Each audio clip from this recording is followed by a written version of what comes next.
Hey, welcome to day 6 of the 12 days of DIY gifts, where every day I show you an easy gift idea to give to friends, family, hostess gifts, teachers, and even your neighbors or anybody else who's on your holiday gifting list. Today we are doing the only food gift that I'm doing during these 12 days. I kind of did that consciously because these days giving food gifts is a little bit more difficult than it used to be. There used to be a time when you would just bring over cookies to your friends, but now everyone's on different diets. Everyone's on different diets, and you never know what kind of food restrictions people have, allergies, any of those kind of things. And so food gifts are a little bit, sorry about that. They're a little bit better to give to people that you really know pretty well. So like your friends or family or your neighbors or somebody like that, but maybe not a teacher because you just don't know what kind of things they have. And so it's one of those things that's a little bit easier to do with people you know. Today we're making a whipped cinnamon honey almond butter. And this can be modified for several different kind of diets. So I'll show you those as I go on, but it's a really easy thing to do. And I'll show you how to make it into this pretty little package as well. So to make it, I'm going to actually be doubling this recipe. So the recipe for this is actually an old blog post that I made last year at this time on my website. So you can access that. And the recipe, I'll show you the size of jars that I have here. The recipe fits the small little half-pint jar, but I like to give in this bigger pint-sized jar, just so you have for reference. I'm going to be doubling it so I can do it in this size jar. So the recipe calls for a half cup of home shortening, and I'll be doing a cup.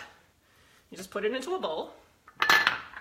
And then for a half cup of almond butter as well. And to make this nut-free, you can use something like sun butter if you want, or you make your own sunflower seed butter. You can also use different kind of like almond or like peanut butter if you know the person really well, or cashew butter or any of those kind of things as well.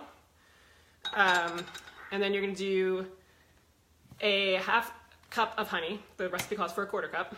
And I just kind of eyeball it. This is not baking. It doesn't have to be exact. A note for this too, if you know you're giving this to a vegan, you can replace this with maple syrup. It's not gonna, it's gonna taste slightly different, but it'll still be really good. The gift tags that I have on my site, so this post actually has some free gift tags as well. Those won't be accurate, but if you really want that, let me know and I can revise and provide another gift tag that says whipped cinnamon maple almond butter instead. And yeah, you could use agave too if you wanted to as well.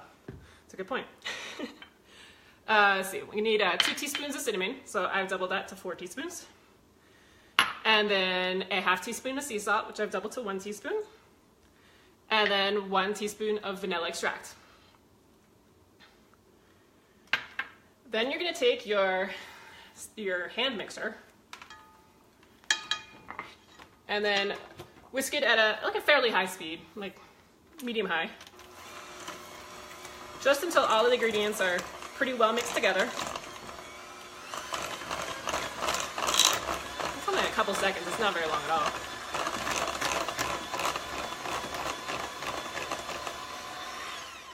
All right, so now you'll see it's all nice and whipped. And then, never have enough space here. You're gonna take your jar of choice. Let's see. Yeah, it's about to get loud, sorry. Hopefully it wasn't too bad. And you're gonna just use a spatula or a spoon or something like that and put it into your jar. And this is gonna be a very sloppy attempt. I realize I'm not very meticulous when I'm on these live things, but it is what it is. We'll just call that good right there. There's a lot still left in the bowl, but whatever. I'll get that later. So you got it in the jar. And then, yeah, you could use cinnamon essential oil too if you wanted. That'd be just fine. So put the jar closed. And then if you wanted to make it look like this pretty little package, what I do is I just take, it's like sheer red ribbon that you get at a craft store, and just cut a length. And then I don't know how to do this while showing you guys.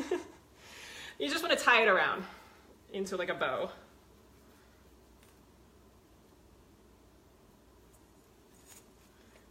And then you would tie that actually, you know, a little bit more stable, but it's kind of hard to do this while still showing you. And then I take either kitchen twine or raffia or something like that, just something like a little bit kind of rustic feel to it, and I wrap that around several times as well. And I'm not going to bother doing that. The tags that I have, these are free printable on my website. Show you those. They show the ingredients, so it's for the way I showed you, the almond butter, palm shortening, honey, cinnamon, vanilla extract, and sea salt. But again, if enough people want me to revise the labels, I have these. I can easily revise them and provide one if you're going to use maple syrup or agave syrup or something like that. And then you just cut them out. And obviously probably nicer than I'm doing here, but... And then you take a hole punch or scissors and punch a hole right where that little hole was right there, and then run it through your string and then wrap it around too. So then it looks like this. Oh, and then I actually include a little bit of like a fir tree branch or juniper or something like that that make it a little prettier. You can use a real one, you can get a fake one from a hobby store or something like that. Berries would look really pretty. I mean, just anything to give it a little bit more festive feel. And then it just looks like a nice little package right here. And that's it. It's an easy one to do. I don't think I mentioned, these are really good on like pancakes. We like to do it as an alternative to maple syrup, and it gives it a little bit more bulk, so that way you're not, you know, starving in 5 minutes. It's also good on top of like breads, just spread on there. I like to eat it by the spoonful, but I can imagine like if you're just gluten-free, or I mean just regular and don't even have to eat gluten-free, pretzels would be good in that as well. I mean, there's probably lots of other different things that you can use. And thanks, Jeanette, for saying it's pretty. I appreciate that. So there's a lot of different reasons or uses for it, so it would be really good. So that's that one. And tomorrow we're going to be doing this candy cane hand and body scrub. This one's only 3 ingredients. It's even easier than today. I'll probably have my kids come join me tomorrow to help me make this one. It's mainly just put ingredients in a bowl and mix, but we'll do this one tomorrow. And let me just see if we have any, what's in my pancake. We make several different kinds. We try a different recipe out almost every weekend. It's kind of crazy. We just have done all of the paleo pancakes that we see. We typically do almond flour or coconut flour or cassava flour. But I can post a couple of our favorite recipes below after I get off this, if that would be helpful to you. So, any other questions? Let's see.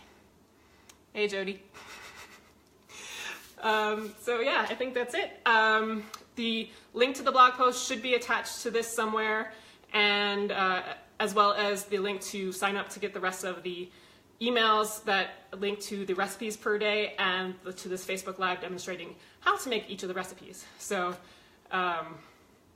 yes, okay, I will post the pancakes then. Okay, so if I don't have any other questions, I'll just wait a second because I don't have any. There's a little bit of a delay, but if not, I will see you tomorrow then for day 7. Wow, we're already halfway through. That's crazy. So, all right, okay, see you guys later.